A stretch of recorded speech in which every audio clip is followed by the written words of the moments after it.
Hello, this is going to be my first actual video on this channel, and today my topic is what is an analog nomad and why you might be one and you don't even know it, and if you're not, why you might want to be one, because we'll get into that. But first, I guess we'll answer the question, what is an analog nomad? And I kind of come up with that term trying to figure out a name for the channel, a name for my website, but more than that, trying to define what it is that I do. So I'll just give you a little background on me. I've been nomadic for 18 years. I started with this job that I'm not the same company, but the line of work that I do started at 18, and I've been doing it for 18 years. I did take about 3 years off to do the normal thing. Found out that I couldn't make as much money back home. It's a very small town, so the job opportunities really aren't there. So I wound up deciding to go back on the road. The other thing was I really enjoyed traveling. It gets in your blood. It gets, people will say, that rambling fever. And that's really after you've done it a bit, you get used to it, you get to like it, and you get to be enthused about moving every few months. So yeah, so that's what I'm doing is my main job, what is paying for this room, is called environmental construction. It's like cleanup of any type of chemicals or lead, different hazardous materials for various reasons. So that it's kind of a specialized type of construction, and that's why it moves around a lot and why companies will pay me to live here. They're paying for this room, they'll pay per diem.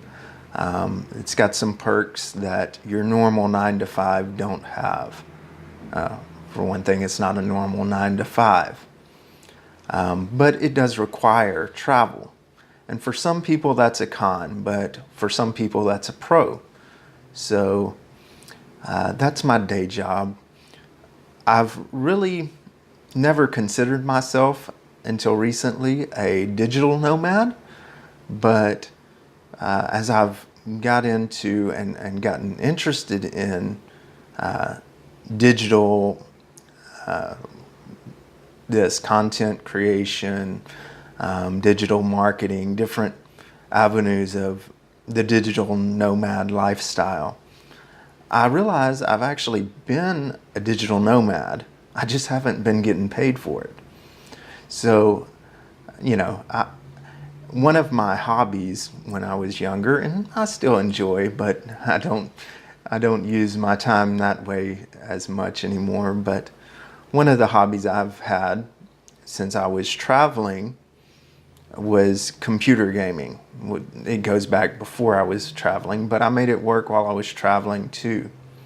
In the earlier days, it was really hard to get stable internet connections, so online gaming wasn't that good. But I don't really want to focus on the gaming aspect. But my point is, even before, when I was working this job, I was still doing things that were digital in nature. And that's why I say you might be an analog nomad. Even though you consider yourself a digital nomad, you might be an analog. And even if you consider yourself more of a classic nomad, maybe you're working oil field or construction or truck driver. Those are just some examples of physical nomad jobs. You might actually be an analog nomad. And if you're not, I would say you should look at being And there's some reasons I'll give for why you might want to be an analog nomad, why you might want to leverage the other side of the coin. Whatever you're doing right now, you might want to leverage and maximize your time, maximize your location, you know, all of those things. And I say a lot of people are actually in both camps and don't even realize it. In fact, I would say most are. I'll give an example, and I gave this example on my blog. Your travel vlogger or adventure vlogger, whatever you want to call it, you would classify them as a digital nomad. But I would argue that they're actually an analog, because part of their job requires physical action, physical involvement. So it's semantics a bit, but that's what I'm saying when I say a lot of people are in both camps and don't even realize it.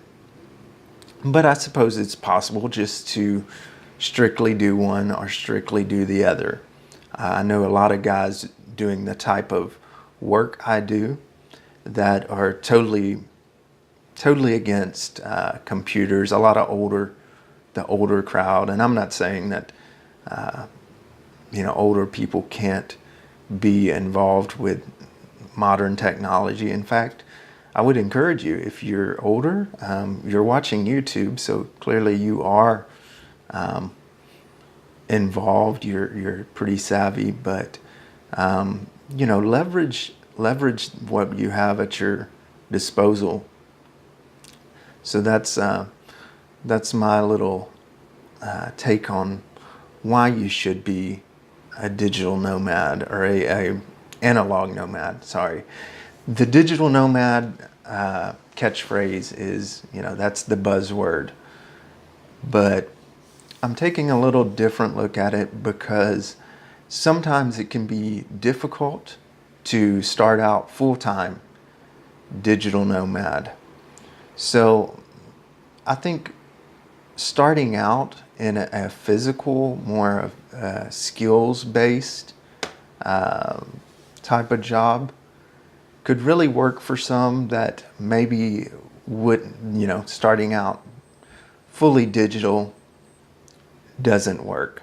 And even if it doesn't, there's an advantage to doing both.